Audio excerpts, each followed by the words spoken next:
नमस्कार, मैं हूं कुमार विजय और आप देख रहे हैं न्याय तक।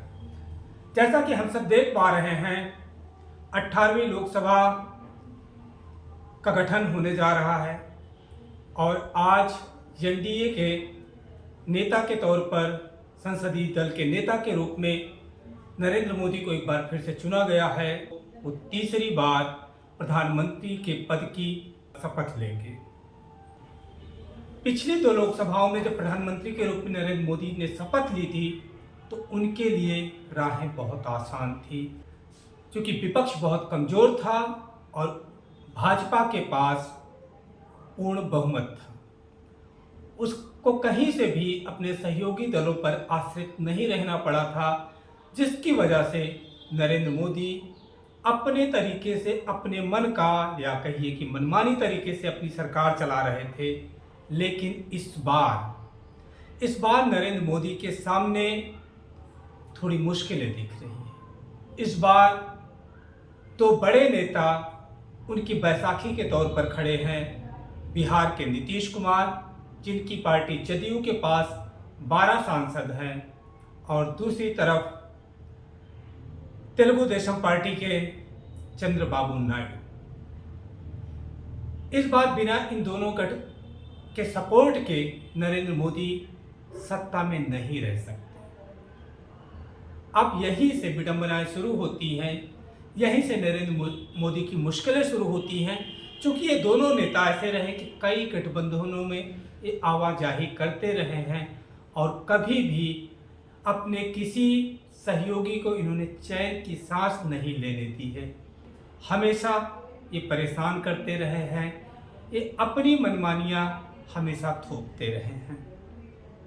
अब चूंकि इनका अपना एक इतिहास रहा है, दोनों ही दलों का कि मोल भाव करते हैं, ऐसे में चूंकि विपक्ष इस बार बहुत मजबूत है, जैसा पिछले दो पंचवर्षीय में नहीं था, तो वो भी लगातार इन्हें कुछ न कुछ ऑफर कर सकता है और इनके साथ मिलकर के सरकार बना सकता है, जिसकी वजह से नरेंद्र मोदी को लगातार डरना पड़ेगा कि कहीं ऐसा न हो कि ये दोनों यानी नीतीश कुमार और चंद्रबाबू नायडू उसका साथ छोड़ करके विपक्ष यानी इंडिया के साथ चले जाएं। अब इसमें लगातार जो मोल भाव होगा उस पर इनको संतुष्ट करना पड़ेगा, पुचकारना पड़ेगा, खुश रखना पड़ेगा।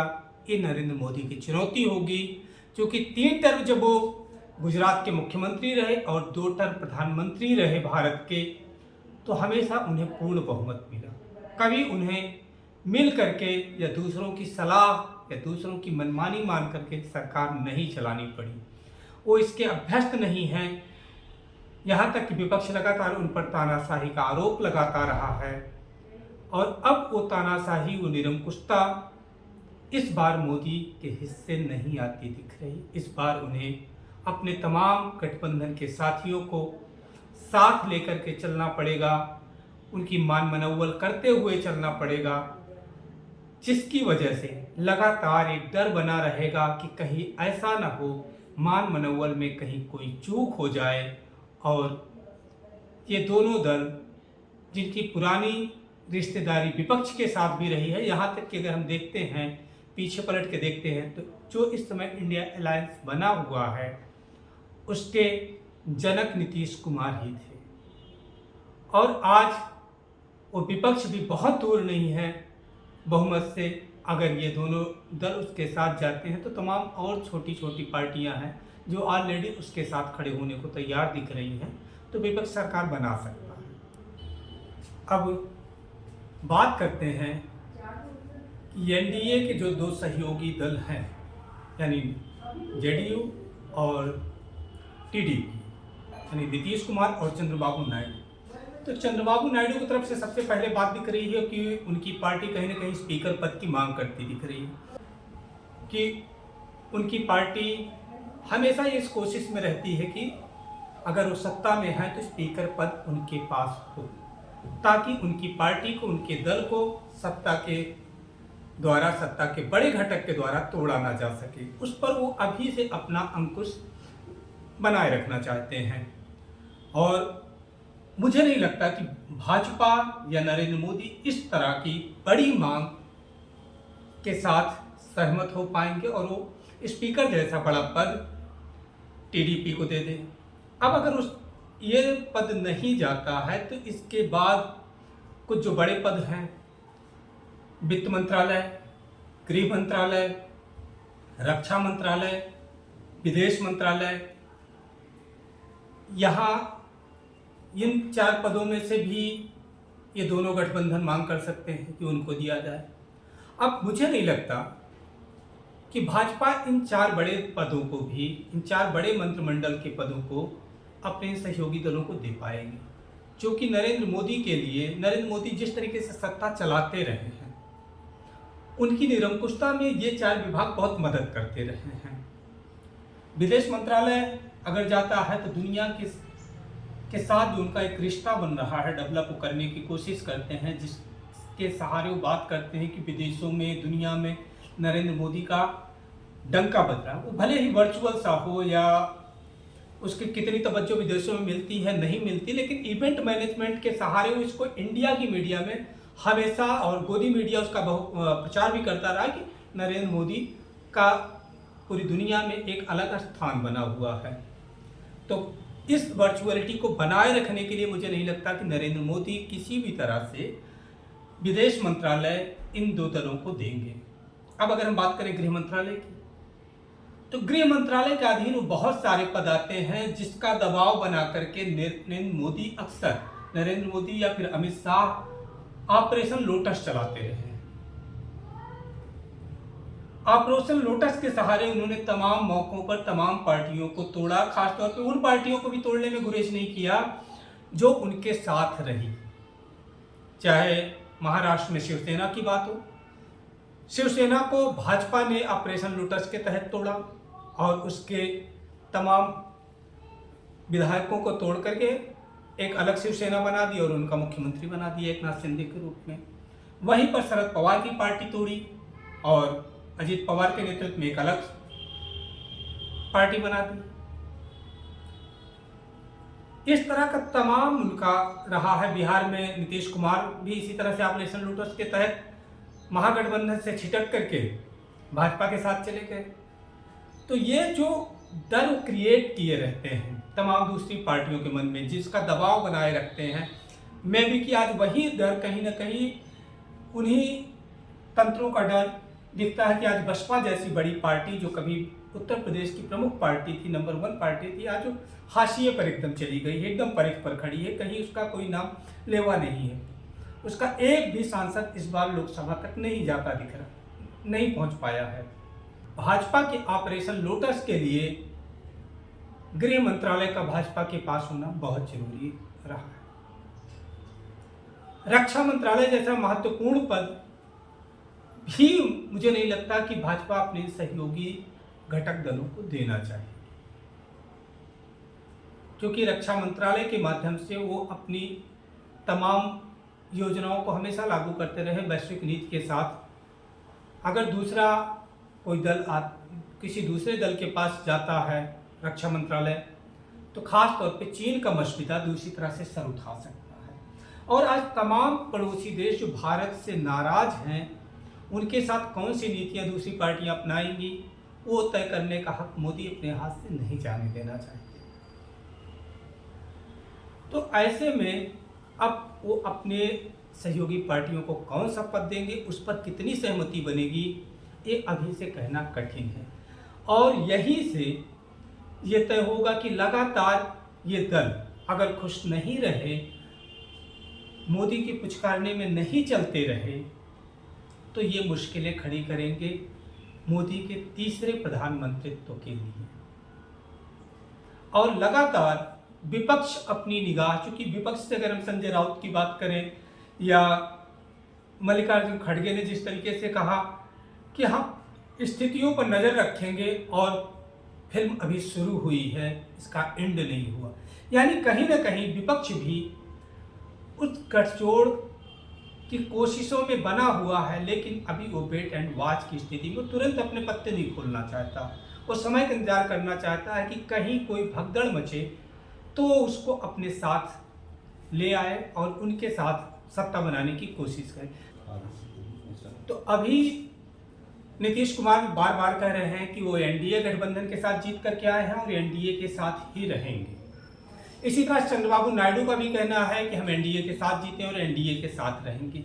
ये फिलहाल तत्कालिक रिएक्शन है जिसको लेकर के दिख रहा है कि हाँ अभी सारी चीज़ें सुगम है, लेकिन कहीं न कहीं इसका प्रेशर, ये जो प्रेशर पॉलिटिक्स होती है, ये अभी तत्काल नहीं उभरेगी। ये उभरेगी मंत्रिमंडल के गठन होने के साथ, पदों के बंटवारे के साथ। और ये दोनों नेता इस तरह के हैं कि हमेशा प्रेशर पॉलिटिक्स से खेल करते रहे हैं, उसका प्रभाव जमाते रहे, उस प्रभुत्व के सहारे ही सत्ता में बने रहने की कोशिश करते रहे। इस मामले में चंद्रबाबू नायडू कहीं ज़्यादा रूडली अपनी बात रखते हैं, जबकि नीतीश कुमार सॉफ्टली ये खेल खेलते हैं। वो वक्त का इंतजार करते हैं कि जब वक्त का पासा उनके पक्ष में दिखता है तो वो अपना हथौड़ा चलाते हैं और सीधे बड़े चुपके से, जैसे भी हम महागठबंधन जब उन्होंने तोड़ा तो बड़े स्मूथली, लोगों को खबर ही नहीं हुई कि कब वो भाजपा के साथ गए। उन्होंने कोई नाराजगी नहीं जाहिर की महागठबंधन के साथ और चुपचाप अचानक स्थितियां सामने आ गई कि वो भाजपा के साथ जा रहे हैं। तो इसी तरह से वो चुपचाप बहुत स्मूथली अपना खेल खेलते हैं और कभी भी स्थिति बनेगी तो बारगेन में वो इंडिया के साथ, चूंकि उनको अब तो एक उनके लिए मुहावरा चल पड़ा है कि पलटू राम, यानी उनका कोई अस्थायित्व तो राजनैतिक वैचारिक नहीं दिखता। वो लगातार बारगेन और प्रेशर पॉलिटिक्स के सहारे आगे बढ़ते हैं और हमेशा, चाहे उनकी संख्या कम हो या ज़्यादा हो, वो हमेशा प्रभुत्व या शीर्ष पे बने रहना चाहते हैं। अब चूंकि जब वो नरेंद्र मोदी के साथ खड़े होते हैं तो शीर्ष उनका डगमगाता है। बल्कि मतलब आज तो जब एनडीए की बैठक होती दिख रही थी तो अपने हम नरेंद्र मोदी का पैर छूते तक नजर आते हैं। तो वहाँ उनका जो शीर्ष है, सत्ता के शीर्ष पे बने रहने की उनकी चेष्टा, वो नरेंद्र मोदी के सामने उनका वो ऑरा खत्म हो जाता है, वहाँ डगमगा जाते हैं और उसे वो कितने दिनों तक बर्दाश्त कर पाएंगे, ये अपने आप में एक बड़ा क्वेश्चन मार्क होता है, इस पर सवाल उठता है, चूंकि उसके अभ्यस्त नहीं है।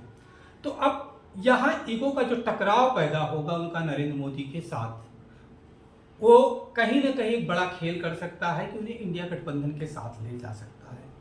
और इस बीच राहुल गांधी ने जिस तरीके से अपने को खासतौर पर इस लोकसभा चुनाव में सामने लाया है, उसमें एक बड़ा परिवर्तन दिख रहा है। मतलब आप देख सकते हैं कि एक व्यक्ति जिसे पूरी सत्ता पिछले 10 सालों से लगातार पप्पू साबित करने पे तुली हुई है, उसने लगातार बहुत सॉफ्टली अपनी छवि को जनता के बीच में इस तरीके से क्रिएट किया कि वो बड़े नेता के तौर पर उभर करके आ गए हैं। और अब राहुल को पप्पू कह पाना किसी के लिए भी आसान नहीं है। राहुल ने अपना एक नया ट्रेंड सेट किया, नए तरह की पॉलिटिक्स को लेकर के आए और इस दौरान खासतौर पर उन्होंने जो न्याय और प्रेम की बातें की, जिसमें उन्होंने लगातार भाजपा पर नफरती होने का आरोप लगा, वो कहीं ना कहीं बड़ा एस्टैब्लिश होता दिख रहा है।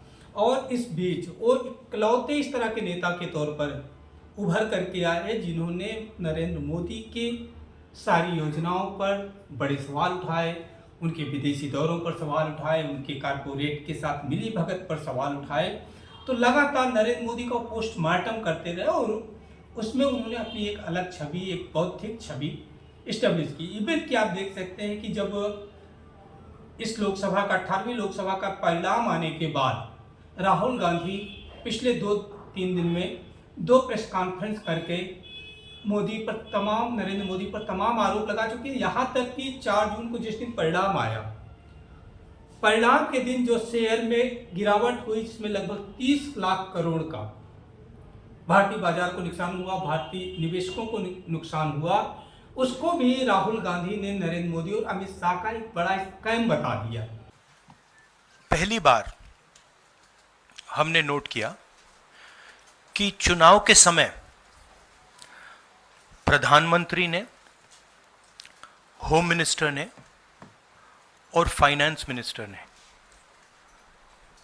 स्टॉक मार्केट पर टिप्पणी दी। प्रधानमंत्री ने 2-3 बार 4 बार देश को कहा कि स्टॉक मार्केट तेजी से आगे बढ़ने जा रही है। होम मिनिस्टर ने सीधा कहा कि 4 जून को स्टॉक मार्केट आसमान में जाएगी, लोगों को खरीदना चाहिए। और यही मैसेज फाइनेंस मिनिस्टर ने दिया। फर्स्ट, ये आज थोड़ा हम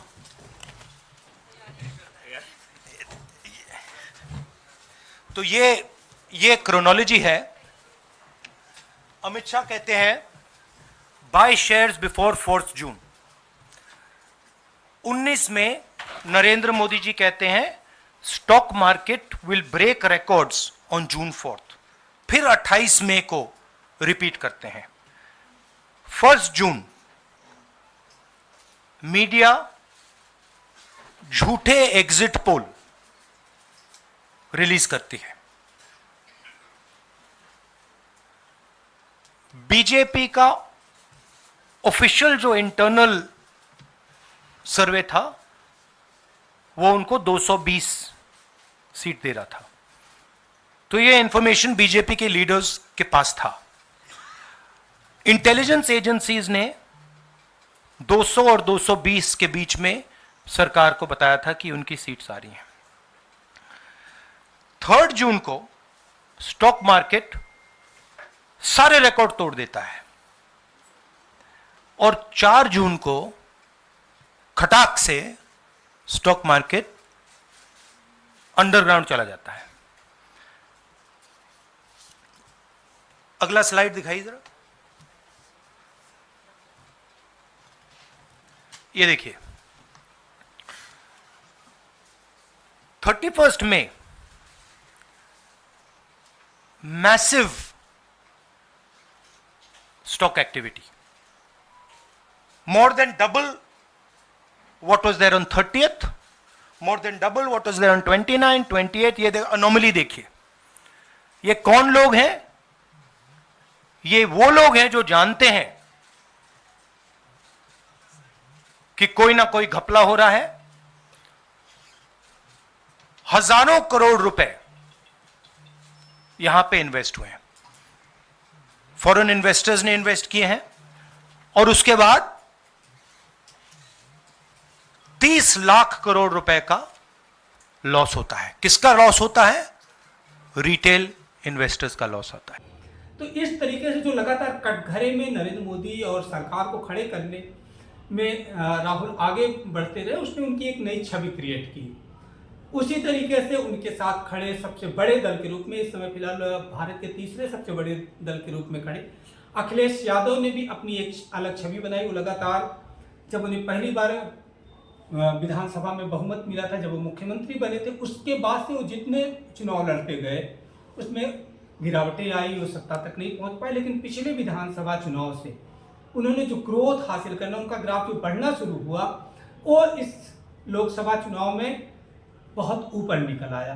अगर कहीं विधानसभा के चुनाव की स्थिति होती तो आज वो लार्जेस्ट पार्टी होते और लोग मुख्यमंत्री बनते हैं। फिलहाल ये लोकसभा का चुनाव है जहां उन्होंने भाजपा को एक बड़ी पराजय देते हुए 37 सीटें हासिल कर ली और गठबंधन 43 सीटों तक पहुंच गया।